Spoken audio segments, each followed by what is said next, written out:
മഹത്വം ഉണ്ടായിരിക്കട്ടെ. കഴിഞ്ഞ ദിവസം എൻ്റെ തിരക്കുകളെല്ലാം കഴിഞ്ഞപ്പോൾ ഞാൻ എൻ്റെ മൊബൈലിൽ ഇങ്ങനെ സോഷ്യൽ മീഡിയയിലൂടെ എല്ലാം കടന്നുപോയി. അപ്പോൾ യൂട്യൂബിൽ ഒരു സിനിമയുടെ ഒരു രംഗം കണ്ടു. ഞാനത് തുടർന്നിങ്ങനെ കണ്ടുകൊണ്ടിരുന്നപ്പോൾ എൻ്റെ ഹൃദയത്തെ വല്ലാതെ സ്പർശിച്ചു. ആ ഒരു സിനിമ നിങ്ങൾക്ക് പലർക്കും സുപരിചിതമായിരിക്കും. വേൾഡ് വൈഡ് ഇന്ത്യയിലെ സിനിമാ ഫീൽഡിനെ കുറിച്ച് ചർച്ച ചെയ്യപ്പെട്ട ബ്രഹ്മാണ്ഡ സിനിമയായ ബാഹുബലി. അതിലെ അവസാനത്തെ രംഗം, അതായത് കട്ടപ്പ എന്ന് പറയുന്ന ദാസൻ ബാഹുബലി എന്ന് പറയുന്ന രാജാവിനെ പിന്നിൽ നിന്ന് കുത്തുന്ന ഒരു രംഗമാണ് ഞാൻ കണ്ടത്. അതായത് ഞാൻ ആ സിനിമ കണ്ടപ്പോൾ എനിക്ക് തോന്നിയ ഒരു ഹൃദയത്തിലെ ചിന്തയാണ് ഞാൻ ആ തംബ്നെയിലിൽ പോലും കൊടുത്തിരിക്കുന്നത്. അതായത് മിത്രം പിന്നിൽ നിന്ന് കുത്തുമ്പോൾ. മിത്രങ്ങൾ പിന്നിൽ നിന്ന് കുത്തുന്ന ഒരവസ്ഥയെക്കുറിച്ച് നിങ്ങൾ എപ്പോഴെങ്കിലും ചിന്തിച്ചിട്ടുണ്ടോ? നമ്മളിന്ന് ആ ഒരു ചിന്തയിലൂടെ തന്നെയാണ് ഈ ഒരു വിഷയത്തിലേക്ക് നമ്മൾ കടന്നു പോകുന്നത്. ഇങ്ങനെ ഒരു ചിന്ത എൻ്റെ ഹൃദയത്തിലേക്ക് കടന്നു വരാനൊരു കാരണമുണ്ട്. ഒരു സഹോദരൻ എൻ്റെ വാട്സപ്പിലേക്ക് ഒരു മെസ്സേജ് അയച്ചു. സ്നേഹിത, ബ്രദറെ, നിങ്ങൾ ഈ അഡോറ ആൽഫ എന്ന് പറയുന്ന ഈ പേജിൽ ഇട്ടിരിക്കുന്ന ഒരു പാസ്റ്ററിൻ്റെ പാട്ട്, അദ്ദേഹത്തെക്കുറിച്ച് നിങ്ങൾക്ക് വല്ലതും അറിയുമോ എന്ന് ചോദിച്ചു. ഞാൻ പറഞ്ഞു, അറിയാം, അദ്ദേഹത്തിൻ്റെ പാട്ടുകൾ, അദ്ദേഹം ഒത്തിരി പാട്ടുകൾ എഴുതിയിട്ടുണ്ട്. അദ്ദേഹത്തിൻ്റെ പാട്ടുകൾ ഒത്തിരി ഹിറ്റുള്ളതാണ്. ഞാനും പാടാറുണ്ട്, ഞാനും ആരാധിക്കാറുണ്ട് അതൊക്കെ കേട്ട്. അദ്ദേഹം അത് കഴിഞ്ഞ് ഒരു ലിങ്ക് എനിക്ക് അയച്ചു, ഒരു വീഡിയോയുടെ ഒരു ലിങ്ക്. ആ വീഡിയോ ഒക്കെ തുറന്നു നോക്കിയപ്പോൾ അദ്ദേഹത്തിനെതിരെയുള്ള ഒരു പോക്സോ കേസാണ് അതിലുണ്ടായിരുന്നത്. ഇത് കണ്ടപ്പോൾ ഞാൻ അദ്ദേഹത്തോട് പറഞ്ഞു, ഈ ഒരു വാർത്തയെക്കുറിച്ച് ഞാൻ കണ്ടതാണ്, ഈ വാർത്തയെക്കുറിച്ച് ഞാൻ അന്വേഷിച്ചതാണ്. ഈ വാർത്ത പല സോഷ്യൽ മീഡിയകളിലും പല വാർത്താ മാധ്യമ ചാനലുകളിലും ചർച്ച ചെയ്യപ്പെട്ടതാണ്. അദ്ദേഹത്തെ മുറിക്കപ്പെട്ടതാണ്. എന്നാൽ ഈ മുറിക്കപ്പെട്ടതും വാർത്തയ്ക്ക് കഴമ്പുണ്ടാക്കുന്ന തരത്തിൽ ഓരോ പുതിയ തലങ്ങളിലൂടെ വാർത്ത സൃഷ്ടിച്ചതും എല്ലാം ഈ മാധ്യമങ്ങൾ തന്നെയാണ്, അല്ലെങ്കിൽ ഇതിൻ്റെ പിന്നിൽ പ്രവർത്തിച്ചവരാണ്. എന്നാൽ സത്യാവസ്ഥ ഒന്ന് തിരിച്ചറിയുകയും ഇവർക്ക് അന്വേഷണ വിധേയമായിട്ടുള്ള തെളിവുകൾ കോടതിയിൽ സമർപ്പിക്കാൻ പറ്റാത്തത് നിമിത്തം ഈ ഒരു ചെയ്തു. മറ്റാരുടെയുമല്ല, ജോൺ ജബരാജ് എന്ന് പറയുന്ന പാസ്റ്ററുടെ കേസിനെ കുറിച്ചാണ് ഞാൻ ഇപ്പോൾ പറഞ്ഞത്. തൻ്റെ സ്വന്തം മിനിസ്ട്രിയിലുള്ള തൻ്റെ സ്വന്തമെന്ന് കരുതപ്പെട്ടിരുന്ന സഹോദരർ പിന്നിൽ നിന്ന് കുത്തിയ ഒരവസ്ഥയാണ് അദ്ദേഹത്തിന് ഇപ്പോൾ ഉള്ളത്. മറ്റാരേക്കാളും തൻ്റെ കുടുംബാംഗങ്ങളെക്കാളും അധികമായി വിശ്വസിച്ചിരുന്നവർ പോലും തന്നെ തിരിച്ചു കുത്തിയപ്പോൾ തൻ്റെ മാനസിക വേദന പോലും അദ്ദേഹത്തിൻ്റെ ഇപ്പോൾ ഞാൻ ഓർക്കുകയാണ്. മറ്റൊന്നുമല്ല, നമ്മൾ വേണമെന്ന് അല്ലെങ്കിൽ അവസാനം വരെ കൂടെ ഉണ്ടാകുമെന്ന് കരുതുന്ന പലരും നമ്മളിൽ നിന്ന് അകന്നു പോകുമ്പോൾ നമുക്ക് തോന്നുന്ന ഒരു വികാരം. അദ്ദേഹം പോലും ഒരിക്കൽ പോലും ചിന്തിക്കാത്ത ഒരു കാര്യത്തെ അദ്ദേഹത്തിൻ്റെ മുൻപിലേക്ക് കൊണ്ടുവന്ന് അദ്ദേഹത്തെ ഇല്ലാത്ത ഒരു കേസിൽ പ്രതിയാക്കുന്നു. അതിനെ തുടർന്ന് അന്വേഷണ വിധേയമായി അദ്ദേഹത്തെ കസ്റ്റഡിയിലാക്കുകയും തുടർന്ന് അദ്ദേഹം വിചാരണ നേരിടുകയും ചെയ്യുന്നു. അങ്ങനെ അദ്ദേഹത്തിൻ്റെ അദ്ദേഹത്തിൻ്റെ മിനിസ്ട്രിയിലുള്ളവർ തന്നെ കൈയടക്കാൻ നോക്കുന്ന അവസ്ഥ. ഇത് പലരുടെയും ജീവിതത്തിലൂടെ കടന്നു പോകുന്ന ഒരവസ്ഥയാണ്. പല മിനിസ്ട്രിയും പല പാസ്റ്റർമാരും പല മുകളിലുള്ള സുവിശേഷകരും അല്ലെങ്കിൽ ദൈവവേല ചെയ്യുന്ന അല്ലെങ്കിൽ ദൈവത്തിൻ്റെ വേലയെ കൃത്യമായി ചെയ്യുന്നവരുടെ മുൻപിലേക്കും കടന്നു വന്നിട്ടുള്ള പല സാഹചര്യങ്ങളിൽ ഒന്ന് മാത്രമാണിത്. ഒരു തരത്തിൽ അല്ലെങ്കിൽ മറ്റൊരു തരത്തിൽ കടന്നു വരുന്ന ഒരു ചൂഷണ രീതി. ഇന്ന് നിങ്ങൾ തന്നെ ചിന്തിച്ചു നോക്ക്. നിങ്ങൾ പോകുന്ന ചർച്ചിലും അല്ലെങ്കിൽ നിങ്ങൾ കാണുന്ന പാസ്റ്റർമാരും അല്ലെങ്കിൽ അച്ഛന്മാരും വൈദികരും സന്യസ്തരും സുവിശേഷ വേല ചെയ്യുന്ന പലരിലും ഈ ഒരു സാഹചര്യം ഈ ഒരു തരത്തിലോ മറ്റൊരു തരത്തിലോ കടന്നു വന്നിട്ടുണ്ട്. ഞാനൊരു വചനത്തിലൂടെ നിങ്ങളെ കടന്നു കൊണ്ടുപോകാം. നിങ്ങൾ പലരും വായിച്ചിട്ടുണ്ടാകും, അല്ലെങ്കിൽ POC ബൈബിൾ വായിക്കുന്ന പലർക്കും അറിയാവുന്ന ഒരു വചനമാണ് ദാനിയേലിൻ്റെ പുസ്തകത്തിലെ 13-ാം അധ്യായം. സത്യവേദ പുസ്തകത്തിൽ അത് 12 അധ്യായം വരെയുള്ളൂ. കാനോനികമായി ഇത് രേഖപ്പെടുത്തിയിട്ടില്ലെങ്കിലും 13ഉം 14ഉം എന്ന് പറയുന്ന ദാനിയേലിൻ്റെ പുസ്തകങ്ങൾ POC ബൈബിളിലുണ്ട്.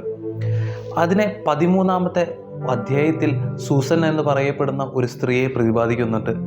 അവിടെ ദാനിയേൽ എന്ന് പറയുന്ന ഒരു ദൈവത്തിൻ്റെ ദാസനെയും കാണുന്നുണ്ട്. സൂസൻ എന്ന് പറയുന്ന സ്ത്രീയെ തൻ്റെ ഇഷ്ടത്തിന് അല്ലെങ്കിൽ തൻ്റെ ശാരീരിക അഭിലാഷത്തിന് വേണ്ടി വിനിയോഗിക്കാൻ വേണ്ടി തുനിയുന്ന രണ്ടുപേരെയും അതിന് അവസരം കൊടുക്കാതിരുന്ന സൂസന്നയെ അവർ കള്ളക്കേസിൽ പ്രതിയാക്കുകയും അവസാനം ജീവൻ നഷ്ടപ്പെടുത്തുന്ന തരത്തിലുള്ള ഒരു ശിക്ഷയ്ക്ക് അവർ തന്നെ വിധിക്കുകയും ചെയ്യുന്ന ഒരവസ്ഥ. എന്നാൽ ദൈവത്തിൻ്റെ ആത്മാവുള്ള ദാനിയേൽ അവിടെ പ്രവചിക്കുകയാണ്, ഈ രക്തത്തിൽ എനിക്ക് പങ്കില്ല എന്നതിലുള്ള തരത്തിൽ അവൾക്ക് വേണ്ടി കർത്താവിൻ്റെ ആത്മാവിൽ അവൻ പ്രവചിക്കുന്നു. അവസാനം ദൈവത്തിൻ്റെ ആത്മാവ് പറഞ്ഞത് പ്രകാരം രണ്ട് പക്ഷത്തുള്ള കൂട്ടരെയും മാറ്റി നിർത്തി സംസാരിക്കുമ്പോൾ രണ്ടു കൂട്ടരും രണ്ട് രീതിയിലുള്ള ഉത്തരങ്ങൾ പറയുകയും അവിടെ ആ ചോദ്യങ്ങൾക്കും അല്ലെങ്കിൽ അവിടെ വെച്ചിരിക്കുന്ന കേസുകൾക്കും എല്ലാം തെളിവില്ലാതെ ആ കേസ് തന്നെ തള്ളിപ്പോകുന്ന ഒരവസ്ഥ. ഇത് തന്നെയാണ് ഞാൻ നേരത്തെ പറഞ്ഞ ജോൺ ജബരാജിൻ്റെ കാര്യത്തിലും.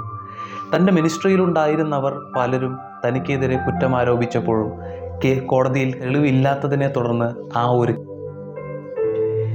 പക്ഷേ അദ്ദേഹത്തിൻ്റെ മുൻപിലേക്ക് കടന്നു വന്ന ഒറ്റപ്പെടലും പരിഹാസങ്ങളും അല്ലെങ്കിൽ പുച്ഛത്തിൻ്റേതായ പല ഭാവങ്ങളും ഈ ലോകത്തിലെ പല രാജ്യങ്ങളിൽ നിന്നുള്ളവർ പോലും അദ്ദേഹത്തെ കളിയാക്കിയൊരവസ്ഥ. ഒറ്റപ്പെട്ടു പോകുന്ന സാഹചര്യത്തിൽ അദ്ദേഹത്തിൻ്റെ മനസ്സിൽ പല രീതിയിലുള്ള ചിന്തകൾ പോലും കടന്നു വന്നിട്ടുണ്ടാകും. എന്നാൽ ഇദ്ദേഹത്തെക്കുറിച്ച് ഞാൻ ചിന്തിച്ചപ്പോൾ എൻ്റെ ഹൃദയത്തിലേക്ക് ഉള്ളിൽ വന്നതാണ് യേശുക്രിസ്തുവിൻ്റെ മനോഭാവം. മറ്റുള്ളവരും കൂടെ നിന്നവരുമെല്ലാം ചതിച്ചപ്പോഴും ഇതാ യേശുക്രിസ്തു അവസാനം നിമിഷം വരെ ഒരു വാക്കുപോലും എതിർത്ത് പറയാതെ, ഒരു വാക്കുപോലും മിണ്ടാതെ, കുരിശിലെ അവസാന നിമിഷത്തിൽ പോലും ഇവർ ചെയ്യുന്നത് എന്തെന്ന് ഇവർ അറിയുന്നില്ല, ഇവരോട് ക്ഷമിക്കണമേ എന്ന് പറയുന്ന ഒരു യേശുക്രിസ്തുവിൻ്റെ മനോഭാവത്തെയാണ് ഞാനിവിടെ മനസ്സിലാക്കുന്നത്. ഇതേ രീതി തന്നെയായിരിക്കും ഒരുപക്ഷെ ഈ ജോൺ ജബരാജ് എന്ന് പറയുന്ന വ്യക്തിയും അല്ലെങ്കിൽ ഇതേ അവസ്ഥ നേരിടുന്നവർ പോലും കാണിക്കുന്നത് അല്ലെങ്കിൽ പ്രകടിപ്പിക്കുന്നത്. ക്രിസ്തു എപ്രകാരം പഠിപ്പിച്ചോ, ക്രിസ്തു എപ്രകാരം മാതൃക കാണിച്ചു തന്നോ അതേ രീതി. ക്രിസ്തു മാത്രമല്ല അവിടെ നമുക്ക് മാതൃകയായി കാണിച്ചു തന്നത്. ക്രിസ്തുവിൻ്റെ മാതൃക സ്വീകരിച്ച സ്തേഫാനോസ് എന്ന് പറയുന്ന വിശുദ്ധൻ അവിടെ അപ്പോസ്തല പ്രവർത്തനം 7-ാം അധ്യായം അല്ലെങ്കിൽ 8-ാം അധ്യായത്തിലൂടെ എല്ലാം കടന്നു പോകുമ്പോൾ അവിടെ കാണാൻ സാധിക്കും തന്നെ കല്ലെറിയുന്നവരുടെ മുൻപിൽ ക്രിസ്തു കാണിച്ചു തന്ന മാതൃക അതേപടി അവിടെ അനുവർത്തിക്കുന്നത്.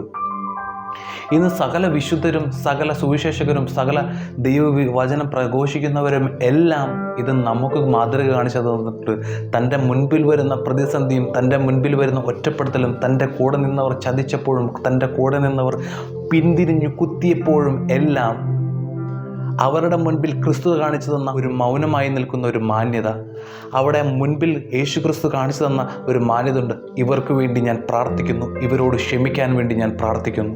കർത്താവേ, ഇവർ ആരോപിക്കുന്ന തെറ്റ് ഇവർ മനസ്സിലാക്കുന്നില്ല, ഇവർ ചെയ്യുന്നത് എന്തെന്ന് ഇവർ മനസ്സിലാക്കുന്നില്ല എന്ന് പറഞ്ഞ് അവിടെ അവർക്ക് വേണ്ടി പ്രാർത്ഥിക്കുന്ന ഒരു യേശു ക്രിസ്തുവിനെ. ഇത് തന്നെയാണ് പലരും നമുക്ക് മുൻപിൽ കാണിച്ചു തന്നിട്ടുള്ളത്. പലരും മൗനമാകുമ്പോൾ അത് അവർ മറ്റുള്ളവരുടെ വിജയമാണെന്ന് പറഞ്ഞ് അവർ ആഘോഷിക്കുമ്പോൾ അവർ മനസ്സിലാക്കുന്നില്ല അത് യേശു ക്രിസ്തു കാണിച്ചു തന്ന മാതൃക ഇവർ ഫോളോ ചെയ്യുന്നത് കൊണ്ടാണ് ഇവർ മൗനമായിരിക്കുന്നതെന്ന്. എന്നാൽ മത്തായി എഴുതിയ സുവിശേഷം അതിൻ്റെ 10-ാം അധ്യായം 28-ാമത്തെ വാക്യം ഇപ്രകാരം പറയുന്നു: ശരീരത്തെ കൊല്ലുകയും ആത്മാവിനെ കൊല്ലാൻ കഴിവില്ലാതിരിക്കുകയും ചെയ്യുന്നവരെ നിങ്ങൾ ഭയപ്പെടേണ്ട, മറിച്ച് ആത്മാവിനെയും ശരീരത്തെയും നരകത്തിൻ്റെ ഇരയാക്കാൻ കഴിയുന്നവനെ ഭയപ്പെടുവിൻ. അതായത് നിങ്ങളുടെ ശരീരത്തെ കൊല്ലുകയും ആത്മാവിനെ കൊല്ലാൻ കഴിയാത്തവരെ നിങ്ങൾ എന്തിനു ഭയപ്പെടണം? നിന്റെ മുൻപിലേക്ക് കടന്നു വരുന്നവൻ ഒരുപക്ഷെ നിന്റെ ശരീരത്തെ അല്ലെങ്കിൽ നിന്റെ ഫ്ലഷിനെ ആയിരിക്കും ഒരുപക്ഷെ തൊടാൻ സാധിക്കുന്നത്. നിന്റെ ഉള്ളിലുള്ള ദൈവത്തിൻ്റെ ജീവിതത്വമായ അല്ലെങ്കിൽ ജീവൻ്റെ പുസ്തകത്തിൽ എഴുതപ്പെട്ട നിന്റെ ദൈവത്തിൻ്റെ ആത്മാവിനെ നശിപ്പിക്കാൻ അവനെ സാധിക്കത്തില്ല. ദൈവത്തിൻ്റെ ആത്മാവ് പറയുന്നത് പോലെ നിന്റെ ആത്മാവിനെ നരകത്തിലേക്കോ അല്ലെങ്കിൽ നശിപ്പിക്കാൻ കഴിയുന്നവനെ നിങ്ങൾ ഭയപ്പെടണം. അത് ഒരുവൻ മാത്രമേ ഉള്ളൂ, അത് യേശു ക്രിസ്തുവ. പാപം ചെയ്തവൻ്റെ മുൻപിലേക്ക് ചെല്ലുമ്പോൾ അനുതാപത്തോടെ നമുക്ക് ഏറ്റുപറയാൻ സാധിച്ചില്ലെങ്കിൽ നീ പേടിക്കണം. കാരണം നിൻ്റെ മുൻപിൽ പാപം ഇതാ ചെറുത്തു നിൽക്കുക. സാത്താൻ നിനക്കെതിരെ നിൻ്റെ പാപഭാരവുമായി എടുത്തു നിൽക്കും. ഇതാ അവൻ ചെയ്ത പാപം ഇതാണ്, അവൻ പേറിയ പാപം ഇതാണെന്ന് പറഞ്ഞ് നിൻ്റെ പാപത്തെ അവൻ കണക്ക് ബോധിപ്പിക്കും യേശു ക്രിസ്തുവിൻ്റെ മുൻപിൽ. എന്നാൽ നിങ്ങൾ യേശുക്രിസ്തു പറഞ്ഞ ഒരു വചനം നിങ്ങൾ ചിന്തിച്ചിട്ടുണ്ടോ? മത്തായി എഴുതിയ സുവിശേഷം അതിൻ്റെ 10-ാം അധ്യായം 34 മുതൽ 39 വരെയുള്ള തിരുവചനങ്ങൾ. വചനം ഇപ്രകാരമാണ് പറയുന്നത്: ഭൂമിയിൽ സമാധാനമാണ് ഞാൻ കൊണ്ടുവന്നിരിക്കുന്നത് എന്ന് നിങ്ങൾ വിചാരിക്കരുത്. സമാധാനമല്ല, വാളാണ് ഞാൻ കൊണ്ടുവന്നിരിക്കുന്നത്. എന്തെന്നാൽ ഒരുവനെ തൻ്റെ പിതാവിനെതിരായും മകളെ അമ്മയ്ക്കെതിരായും മരുമകളെ അമ്മായിയമ്മയ്ക്കെതിരായും ഭിന്നിപ്പിക്കാനാണ് ഞാൻ വന്നിരിക്കുന്നത്. സ്വന്തം കുടുംബത്തിൽപ്പെട്ടവർ തന്നെയായിരിക്കും ഒരുവൻ്റെ ശത്രുക്കൾ. എന്നേക്കാളധികം പിതാവിനെയോ മാതാവിനെയോ സ്നേഹിക്കുന്നവൻ എനിക്ക് യോഗ്യനല്ല. എന്നേക്കാളധികം പുത്രനെയോ പുത്രിയോ സ്നേഹിക്കുന്നവൻ എനിക്കും യോഗ്യനല്ല. സ്വന്തം കുരിശെടുത്ത് എന്നെ അനുഗമിക്കാത്തവൻ എനിക്ക് യോഗ്യനല്ല. സ്വന്തം ജീവൻ കണ്ടെത്തുന്നവൻ അത് നഷ്ടപ്പെടുത്തും. എന്നെ പ്രതി സ്വന്തം ജീവൻ നഷ്ടപ്പെടുത്തുന്നവൻ അത് കണ്ടെത്തും. ഇതിലെ ഏറ്റവും സുപ്രധാനമായ ഒരു വചനമാണ് 36-ാമത്തെ വാക്യത്തിൽ പറയുന്നത്: സ്വന്തം കുടുംബത്തിൽപ്പെട്ടവർ തന്നെയായിരിക്കും ഒരുവൻ്റെ ശത്രുക്കൾ. ഒരുപക്ഷെ എന്നെ കേൾക്കുന്ന ഞാനും നിങ്ങളും അടങ്ങുന്ന ഈ ഒരു കുടുംബത്തിൽ ചിലപ്പോൾ മറ്റൊരിക്കൽ നിങ്ങൾ തന്നെയായിരിക്കും എൻ്റെ ശത്രുക്കളായി മാറുന്നത്. ഞാൻ നാളെ ഒരു തെറ്റിലേക്ക് വീണാലോ, ഞാൻ നാളെ ഒരു പാപത്തിലേക്ക് വീണാലോ, നിങ്ങൾ തന്നെ എനിക്ക് മറുതലയായിട്ട് നിൽക്കുന്ന ഒരു അവസരം വരും. അതായത് നിങ്ങൾ എന്നെ ശത്രുവായി കാണുന്ന ഒരവസരം. പെട്ടെന്ന് എൻ്റെ ഹൃദയത്തിലേക്ക് കടന്നൊരു വചനമുണ്ട്. നീതിമാൻ 7 തവണ വീണാലും അവനെ ദൈവം കൈപിടിച്ചുയർത്തും. എന്നാൽ പഴയ നിയമത്തിലാണ് ഈ ഒരു സാഹചര്യം പറയുന്നത്, 7 തവണ വീണാലും അവനെ ദൈവം കൈപിടിച്ചുയർത്തും. എന്നാൽ പുതിയ നിയമത്തിലേക്ക്, യേശുക്രിസ്തുവിൻ്റെ യുഗത്തിലേക്ക്, കൃപയുടെ യുഗത്തിലേക്ക് കടന്നു വരുമ്പോൾ യേശുക്രിസ്തു അതിനെ മാറ്റിമറിച്ച് പുതിയൊരു തലത്തിലൂടെ പറയുന്നുണ്ട്. പത്രോസ് ചോദിക്കും, സഹോദരൻ തെറ്റ് ചെയ്താൽ എത്ര തവണ ക്ഷമിക്കണം? യേശുക്രിസ്തു പറയുന്നുണ്ട്, 7 അല്ല 70 തവണ പോലും നീ ക്ഷമിക്കേണ്ടിയിരിക്കുന്നു. 7 തവണ തെറ്റ് ചെയ്താലും അവൻ ക്ഷമിക്കപ്പെടാൻ ദൈവസന്നിധിയിൽ യോഗ്യനാണെങ്കിൽ, ഇതാ പുതിയ നിയമത്തിലേക്ക് കടന്നു വരുമ്പോൾ യേശുക്രിസ്തു പറയുന്നു, സഹോദരൻ തെറ്റ് ചെയ്താൽ 7 അല്ല 70 തവണയായാലും നീ അവനോട് ക്ഷമിക്കണം. അതാണ് യേശുക്രിസ്തു നിനക്ക് മുൻപിൽ കാണിച്ചു തരുന്ന ഒരു മാതൃക. ആ ഒരു മാതൃക നീ ഫോളോ ചെയ്യുന്നുണ്ടോ? അതുപോലെ തന്നെ യാക്കോബ് എഴുതിയ ലേഖനം അതിൻ്റെ 4-ാം അധ്യായം 4-ാം വാക്യം ഇപ്രകാരം പറയുന്നു, വിശ്വസ്തത പുലർത്താത്തവരെ ലോകത്തോടുള്ള മൈത്രി ദൈവത്തോടുള്ള ശത്രുതയാണെന്ന് നിങ്ങൾ അറിയുന്നില്ലേ? ലോകത്തിൻ്റെ മിത്രമാകാൻ ആഗ്രഹിക്കുന്നവൻ തന്നെ ദൈവത്തിൻ്റെ ശത്രുവാക്കുകയാണ് ചെയ്യുന്നത്. നീ നിൻ്റെ മുൻപിലേക്ക് കടന്നു വരുന്ന പ്രശ്നത്തെ, പ്രയാസത്തെ, അല്ലെങ്കിൽ മറ്റുള്ളവൻ അനുഭവിക്കുന്ന ദുരിതത്തെ, അല്ലെങ്കിൽ അവൻ്റെ മുൻപിൽ അവൻ അറിയാതെ വീണുപോയ പാപത്തിൻ്റെ സാഹചര്യത്തെ, അത് നിൻ്റെ ഹൃദയത്തിലിട്ട് പാപത്തെ പ്രസവിച്ച്, ശാപത്തെ പ്രസവിച്ച്, ഇതാ ലോകത്തിൻ്റെ മുൻപിലേക്ക് ഇതാ കരിവാരി തേക്കുന്ന, അല്ലെങ്കിൽ നേരത്തെ കണ്ട സാഹചര്യം പോലെ ഒരു സാഹചര്യം ക്രിയേറ്റ് ചെയ്ത് ഒരു സാധാ മനുഷ്യനെ ഇതാ ഒരു ബോക്സോ കേസിൽ അകപ്പെടുത്തുകയും അവന് ആവശ്യമില്ലാത്ത തരത്തിലെല്ലാം അവനെ അവമാനിക്കുന്ന തരത്തിൽ ഇതാ ഒരു സീൻ ക്രിയേറ്റ് ചെയ്യുന്നു. ഇത് ആണ് നിൻ്റെ ആഗ്രഹം, ഇത് ആണ് നിൻ്റെ ഉദ്ദേശമെങ്കിൽ ദൈവവചനം പറയും, ലോകത്തിൻ്റെ മിത്രമാകാൻ ആഗ്രഹിക്കുന്നവൻ തന്നെ ദൈവത്തിൻ്റെ ശത്രുവാക്കുന്നു. നീ നിൻ്റെ പ്രവൃത്തികളിലൂടെ തന്നെ നീ ദൈവത്തിൻ്റെ ശത്രുവാക്കിക്കൊണ്ടിരിക്കുക നിന്നെ തന്നെ. ഒന്നോർക്കണം, ദൈവവചനത്തിലൂടെ കടന്നു പോകുമ്പോൾ നിൻ്റെ പ്രവൃത്തി ഇതാ നീ ദൈവത്തെ തന്നെ നിൻ്റെ ശത്രുവാക്കുന്ന തരത്തിലാണോ? ഇങ്ങനെയുള്ള സാഹചര്യങ്ങൾ കടന്നു വരുമ്പോൾ നിൻ്റെ ചുറ്റും നിൽക്കുന്നവർ പല രീതിയിലുള്ള ദുരുപദേശങ്ങൾ നിൻ്റെ ചുവട്ടിലേക്ക് കൊണ്ടുവന്നു തരും.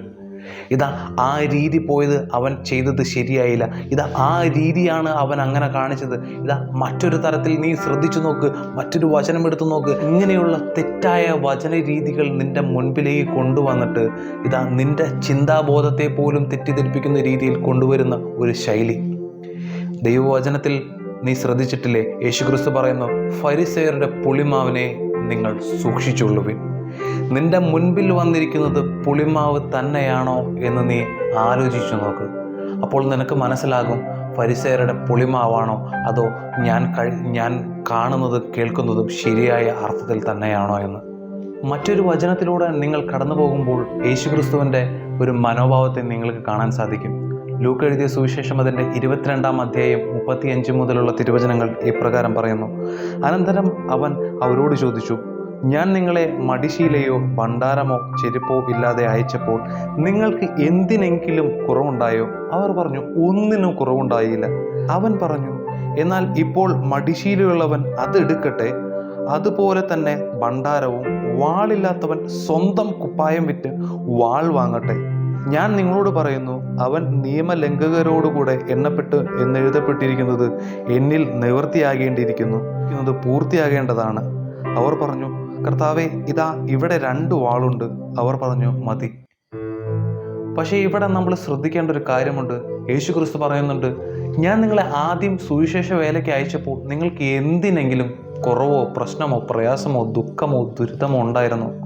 നിങ്ങളുടെ കയ്യിൽ ഞാൻ ഒന്നും അയച്ചിട്ടുണ്ടായില്ല. ചെരുപ്പോ സഞ്ചിയോ ഭണ്ഡാരമോ വാളോ ഒന്നും തന്നെ അയച്ചിട്ടുണ്ടായില്ല. എന്നാൽ ഇപ്പോൾ സമയമെടുത്തിരിക്കുന്നു. നിങ്ങളുടെ കയ്യിലിരിക്കുന്ന ഭണ്ഡാരം, ഇതാ തുകല് എല്ലാം സകലതും എടുത്ത് വിറ്റ് ഇതാ നിങ്ങൾ വാളെടുക്കുവിൻ.